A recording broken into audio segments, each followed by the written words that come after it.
गणेश मूर्तिकारांच्या वतीने सांस्कृतिक मंत्री आशिष शेलार यांचा सत्कार। गणेश मूर्तीचे माहेरघर असलेल्या पेन तालुक्यातील हमरापूर येथील गणेश नगरीत सांस्कृतिक मंत्री आशिष शेलार यांचा रायगड जिल्ह्यातील गणेश मूर्तिकारांच्या वतीने भव्य सत्कार करण्यात आला। पर्यावरणाचा विचार करता पीओपी गणेश मूर्तींवर केंद्र सरकारने बंदी आणली होती, मात्र गणेश मूर्तिकारांची बाजू ठामपणे मांडून पीओपीच्या मूर्तींवरील बंदी शिथिल केल्याने सांस्कृतिक मंत्री आशिष शेलार यांचा जाहीर सत्कार गणेश मूर्तिकारांच्या वतीने करण्यात आला। किरण बांधणकर, संवाद मराठी लाईव्ह, पेन।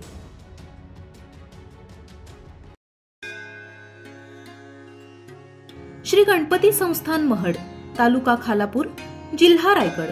श्री वरद विनायकाच्या भक्तांसाठी भक्त निवासाची सोय, स्वच्छता आणि 24 तास गरम पाणी, सीसीटीव्हीची नजर। आगाऊ नोंदणीसाठी संपर्क करा 02192 26 69 12 72 76 47 38 54।